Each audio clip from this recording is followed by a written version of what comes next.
찌라시도 돌긴 했지만 지방은요? 그러면? 지금 뭐 부산 얘기도 뭐 네. 조금씩 나오고 있고 울산, 지방 좋죠. 울산도 있고 대구도 있고 지방 좋죠. 가요? 저는 가도 된다고 봅니다. 부산 사요? 저도 부산에 하나 가지고 있어요. 이 얘기 오랜만에 한다. 부산 사요? 부산 존버하고 있죠.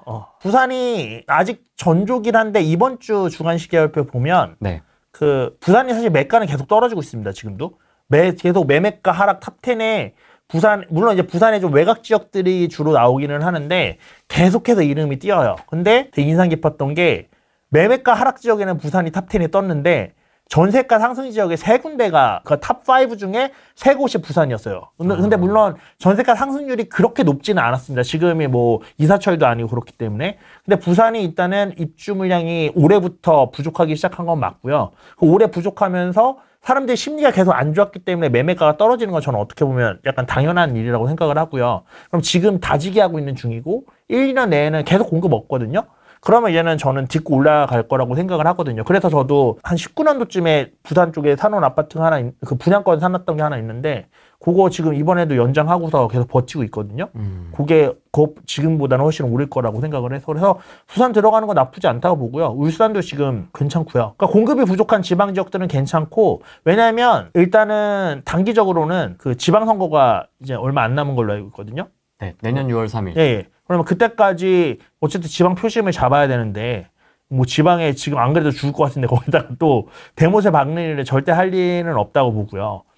그리고 거기에 이재명이 세종으로 옮기겠다라고 얘기를 한 것도 어떻게 보면은 이제 지역 균형 발전 측면에서의 그런 부분들도 저는 있을 거라고. 물론 이제 표심을 생각해서 가장 먼저 내뱉은 말이었겠지만 어쨌든 그게 시사하고 있는 바는 나는 균형적으로 발전시킬 거야 라는 그런 거를 보여주기 위한 그런 행동 중에 하나라고 생각을 하거든요.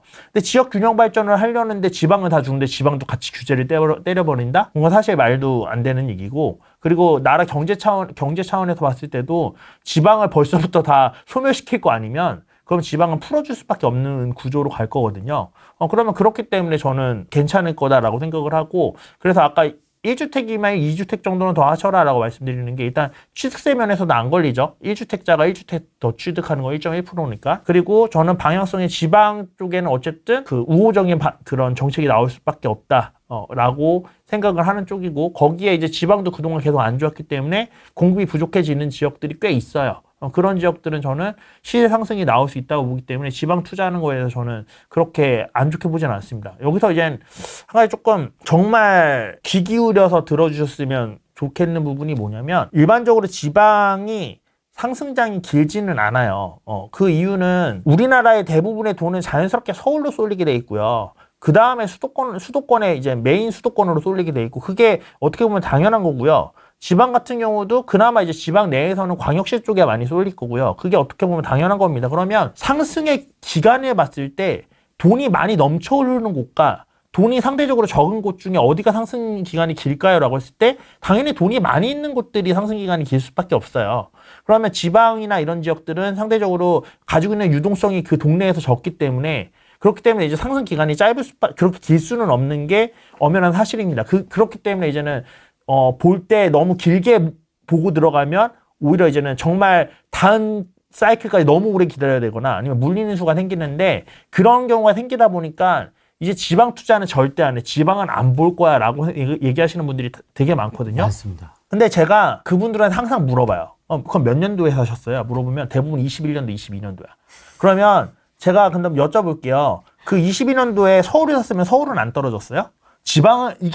지방을 샀기 때문에 떨어진 것 같아요? 22년도에 샀기 때문에 떨어진 것 같아요? 라고 물어봐요. 서울도 다 떨어졌잖아요. 근데 사람들이 그때 서울은 너무 비싸서 못 사고 돈이 없으니까 지방 가서 샀는데 지방이 떨어지니까 역시 지방은 사면 안 되는 거야 라고 생각하는데 그때 서울도 떨어졌다고요. 박살났죠 그때. 근데 그렇게 오해를 하고 계시는 분들이 많다는 거죠. 물론 서울이 당연히 돈이 많이 몰리는 곳이니까 회복은 다 먼저 했습니다. 근데 제가 아까도 말씀드렸듯이 퍼져나가기 때문에 지방도 회복을 해요. 결국에는 정말 뭐 인구가 너무 적고 막 10만 이하의 도시, 뭐 5만 이하의 도시 이런 데 샀으면 그거는 사실 조금 잘 모르겠는데 그렇지 않은 데들은 충분히 회복을 하거든요. 계속. 그렇기 때문에 지방에 대해서 너무 편견을 가지고 난 지방 절대 안 들어가야지 라고 하면은 기회를 너무 없애버리는 거고 제가 방금 말씀드렸던 것처럼 지방은 조금 상승 기간이 짧을 수 있다. 그렇기 때문에 너무 이제 욕심내지 말고 어느 정도 벌었을 때 적당히 팔고 나오는 스탠스를 가지고 들어가면 지방에서도 충분히 수익을 내실 수 있다. 그럼 대구도 좀 괜찮게 이제 보십니까? 대구는 대구도 괜찮아지죠. 대구도 어느 정도 이제 바닥은 찍은 것 같은데요. 그러니까 뭐 이제 제가 지금 바닥 찍었다고 얘기하는 거 이미 대구도 오를 애들은 올랐습니다. 좋은 애들 올랐는데 전반적인 기준으로 봤을 때 좀 바닥을 다진 것 같다는 게 전세가 하락도 이제 어느 정도는 진정이 된 것 같고 입주 물량도 아직은 좀 남기는 했지만 이제 저희가 심각하다고 봤던 그런 시기보다는 조금 이제 정리가 되고 있는 시기 같아서 그래서 대구도 이제 슬슬 정리가 되고 있다고 보는 쪽입니다. 실거주자분들은 이제 사셔도 되겠네요. 그렇죠. 대구는 부산... 실거주자분들은 1, 2년 전부터도 1, 2년 전에 샀어야죠, 사실은. 그때가 제일 가격이 최하점이었는데 우리는 투자자니까 사실 그때 못 들어갔던 이유는 갭이. 그렇죠. 갭 때문에 못 들어간 거예요. 투자금이 너무 많이 들어가니까. 근데 알고 있었지 우리는. 박살나고 있는 거 알고 있었지. 근데 실수요자들은 뭐 그거 상관 안 해도 되잖아. 대출 받으면 되는데. 그러니까 사실 제가 그때도 실수요자는 사도 된다라고 얘기했을걸요. 예전에 후랭이 TV 나와서도. 근데 지금이라도 사야죠. 그러면. 지금 사기에 좋다가 아니라 실수요자는 지금이라도 사야 되지 않냐라고 말씀드리는 게 맞는 것 같아요. 대구, 대전은 공급이 많은데 어떻게 보시나요? 대구는 얘기했던 거. 대전은 지금 공급이 좀 많습니다. 그래서 맞습니다. 대전은 조금 더 봐야 되는 것 같고요. 광명은 어떻게 보십니까? 광명 많은 분들이 참 관심이 많은데. 광명 지금 들어오셔야죠. 맞아요. 이사 가셨잖아요. 네. 그건 저는 월세 주고 월세 갔어요. 산 건 아닙니다. 나 팔았다고 그때 얘기했는데. 진짜? 아니야. 월세 주고 월세 갔습니다. 정정하겠습니다. 안 떠났답니다. 네. 월세 줬답니다. 당연히 광명 지금 들어와야죠. 저는 사실 돈이 있으면 지금 이사간 집도 사고 싶었는데 네. 근데 뭐 그 정도 돈은 없어서 그래서 그냥 월세 주고 월세 갔고 아이의 학교 때문에 학년기 지나면 다시 또 오실 거예요? 예. 아들도 그리워해요. 전집으로 돌아갔으면 좋겠다고. 전집이 더 낫다고? 예. 그렇지. 그렇지. 광명 지금 살아. 왜냐면 지금 입주 물량이 많아서 아직 눌림목이에요, 광명은. 근데 그렇게 또 쉽게 안 떨어지던데요? 중요한 건 오르지 않는 게 이상한 거죠, 지금. 그렇게 봐야 되는 거예요? 쉽게 뭐가 이렇게 막 나오진 않더라고요. 예, 맞아요. 근데 그래도 눌림목 상태라고 봅니다, 광명은. 눌림목 상태다. 성남 재개발 어떻게 보십니까? 성남 재개발. 성남 재개발도 진짜 관심 많으시죠? 성남 재개발도 지금 해놓으시면 괜찮을 거라 봐요. 그러니까 제가 괜찮다고 말하는 거는 새로운 집에 입주하는 여부를 떠나서 중간에 팔 수 있는 가격을 수익을 꽤 남기고 팔 수 있는 기회가 분명히 올 거다라는 측면에서 성남 재개발 괜찮다고 봅니다. 천안은 지금 들어가야죠. 천안도 지금 들어가야죠. 천안도 지금 좀 정리되려면 시간이 조금 필요할 것 같아요. 거기도 불당 있고 구도심 있지 않습니까? 들어가면 불당 들어가야죠. 평택, 고덕신도시. 평택은 천안보다 더 많이 기다려야 되지 않을까. 근데 평택은 삼성의 추이를 봐야 돼요. 근데 삼성이 어떻게 거기 이제 다시 시작할지를 제가 뭐 삼성 내부 관계자를 아는 건 아니라서 사실 평택은 뭐 시장 분위기나 이런 것도 있지만 삼성에서 이제는 다시 평택 쪽에 지금 이제 판에 벌리는 게 저는 제일 관건 중에 하나라고 봅니다. 지금 평택에 심각한 이유 중에 하나가 평택에 입주 물량이 많아서도 그렇지만 삼성 공장들이 이제는 멈췄기 때문에 그런 부분들이 크거든요. 그래서 그 부분이 저는 좀 중요할 거라 보는데 그렇다고 뭐 평택이 그럼 앞으로 뭐 가망이 없는가라고 했을 때 그렇지는 않다고 보고요. 근데 지난 사이클을 봐도요. 평택이 오르기 시작한 건 20년도 정도부터였어요. 그러니까 수도권 상승이 14년도, 15년도부터 일어났는데 평택이 제대로 움직이기 시작한 건 20년도 정도부터였거든요. 그러니까 원래 평택은 오를 때 조금 뒷단에 오르는 지역이에요. 원래가. 그래서 지금 평택이 왜 평택이 언제 회복하냐라고 했을 때 저희가 마지막에 평택이 엄청 뜨겁고 가격이 올랐던 걸 기억하기 때문에 거의 다른 지역들이랑 동급으로 취급해서 얘네는 회복하는데 왜 평택은 회복 안 해? 이렇게 보셔서 그런 느낌이 드실 수도 있는데 원래 과거 사이클 때도 평택은 조금 늦게 반응이 오는 지역이었습니다. 그래서 그런 부분 때문에도 평택이 조금 더 기다려야 되는 부분들이 있지만 거기에 평택을 지금 뜨겁게 만들었던 삼성의 공장 자체가 지금 멈춰있는 상태이기 때문에 그것까지 이제 감안해서 좀 보실 필요는 있다. 근데 어쨌든 삼성이 망할 수는 없고 망하게 정부에서 두지도 않을 거고 그러면 그렇게 둔다고 하면 결국 평택 공장은 다시 돌아갈 거고 그러면은 이제 평택 쪽에도 다시 한번 가지고 있으신 분들한테는 매도할 수 있는 타이밍에 올 거다라고 생각이 들고요. 좋습니다. 원주. 강원도 진짜 오랜만에 얘기 나온다.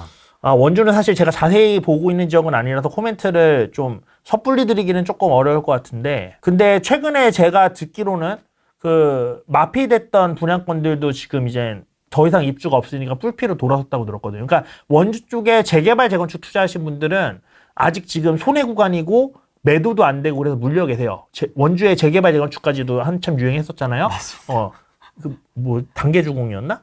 그래서 근데 거기 물려 계신 분들은 지금 사실 아직도 그렇게 좋지는 않으신 걸로 알고 있고, 네. 근데 한 2년 전 정도? 한 23년, 24년 이때쯤에 그 마피가 엄청 났었어요. 그 기업도시, 원주 기업도시 이런 쪽에. 거기 입주가 마지막까지 좀 있었잖아요. 근데 그 마피 났던 것들 지금 어느 정도 풀피로 다 돌아선 걸로 알고 있거든요. 그래서 요게 이제 지속되면, 아까도 말씀드렸죠. 가격이 오르기 시작하면 재개발 재건축이 어느 정도 수익성이 발생하기 시작하고, 그러면서 이제 돌아갈 수 있는데, 근데 문제는 원주는 그 서울이나 수도권과 다르게 유동성이 많지는 않은 도시란 말이에요. 그렇기 때문에 여기서 재개발 재건축까지 조금 이제 물이 돌아가려면 외부 투자자들이 좀 와야 되는데, 그러기에는 아직 원주가 뭔가 크게 뭐 매력도를 갖추거나 그런 느낌은 아닙니다. 그래서 재건축 재개발에 물리신 분들은 조금 더 기다려야 되실 수도 있고요. 근데 이제 신축에 있으신 분들은 이제 원주도 괜찮은 애들은 가기 시작하는 분위기인 것 같다. 이 정도로 할 수 있는데, 제가 말씀드렸듯이 원주는 관심 갖고 보는 지역이 아니라서 조금 부정확한 정보가 있을 수도 있습니다. 좀 감안해서 들어주시면 좋을 것 같아요. 뭐 충분히 감안해서 들으실 것 같습니다. 기업도시는 저는 가지고 계셔도 될 것 같아요. 예. 거기 좋아요. 진짜 좋아요. 깨끗해. 저 거기 옆에 땅 있어요. 기업도시 옆에. 땅은 왜 사셨어요? 거기 전원주택 부지가 원주에 조금씩 있거든요. 그래서 거기도 전원주택, 왜냐면 회사가 가깝고 대표들은 약간 전원주택에 대한 로망이 있지 않을까 싶어가지고 전원주택 부지를 살았는데 건축 승인까지 다 받아놨는데 안 팔려. 물린 땅이 있습니다. 동탄은 지금 좀 쉬어가고 있죠. 제가 그러니까 서울도 계속 오르지 않을 거다라고 얘기하는 이유가 23년도에는 동탄만 올랐어요. 수도권 중에서. 킹탄. 근데 동탄이 오르고 나니까 지금 쉬고 있잖아요. 동탄도.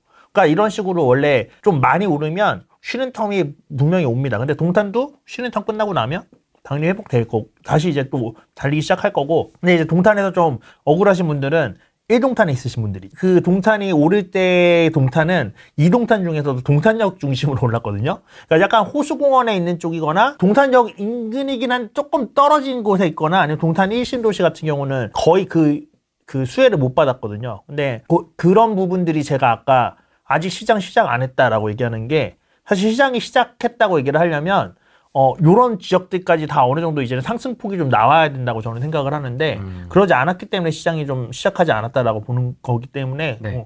지금 뭐 굳이 그거를 팔고 뭐 동탄이 이제 더 이상 안 오를 거다 이런 거는 아니기 때문에 가져가시는 거 좀 나쁘지 않다고 보고, 당연히 그 얘기는 매수를 하는 것도 나쁘지 않게 본다는 거죠. 다만 그 동탄역 인근은 조금 이젠 그 중에서는 제일 먼저 치고 올라갔잖아요. 지금 좀 쉬는 주기긴 하지만. 그래서 주변이랑 좀 가치 판단을 하고 매수 결정하실 필요가 있는데, 저는 개인적으로 좀 비싸도 그래도 동탄역 역세권에 있는 거를 사는 게 낫다고 봅니다. 예를 들면 뭐 동탄역 역세권에 있는 게 A 아파트고 호수공원에 있는 게 B 아파트라고 했을 때 둘의 가격 차이가 원래 뭐 3억 정도였는데 지금은 뭐 4억 정도로 벌어졌다. 근데 요 정도 차이면 저는 그래도 동탄역 쪽에 있는 거를 조금 더 주고 사도 괜찮다고 보는 쪽입니다. 역을 좀 더 가치를 두시는 그쪽이 계속 메인이 될 수밖에 저는 없다고 봐요. 그러니까 올라가는 거 올라가겠지만 그 동탄 중에서 어디를 제일 선호할 것이나 했을 때 동탄 1은 일단은 이제는 좀 밀려날 거고요. 동탄 2 중에서도 결국 역세권에 있는데 백화점도 있고 다 모든 인프라가 거의 집중돼 있기 때문에, 거기가 아니면 사실 동탄 2라는 거에 대한, 왜 굳이 동탄 2여야 되나 라는 거에 대해서 별로 이유가 없거든요. 사실 호수공원은 동탄 호수공원이 아니더라도 다른 데도 호수공원이 있는 도시들은 있고. 거기선 제일 좋잖아요. 거기선 제일 좋죠. 예. 그러니까 그런 이유 때문에. 근데 호수공원과 동탄역, 롯데백화점, 도보권이나 둘 중에 뭐 선택할래 그러면 당연히 이건 연령이나 뭐 이런 거에 따라 다를 것 같기도 하고요. 그럴 수도 있는데 동탄역 위에도 뚜껑 닫고 공원 들어오잖아요. 그러면 물론 이제 호수공원은 아니지만 그런 것들을 감안했을 때 저는 동탄역 쪽이 사실 우리가 생각하는 동탄2의 그 아이덴티티가 동탄역에 있다고 생각하기 때문에 조금 더 뭐 평소보다 더 걔가 더 많이 올라서 상대적으로 비싼 상태다라고 하더라도 동탄역이 어쨌든 지금은 쉬고 있는 중이기 때문에 동탄역 쪽으로 들어가는 게 더 낫지 않나라는 생각입니다.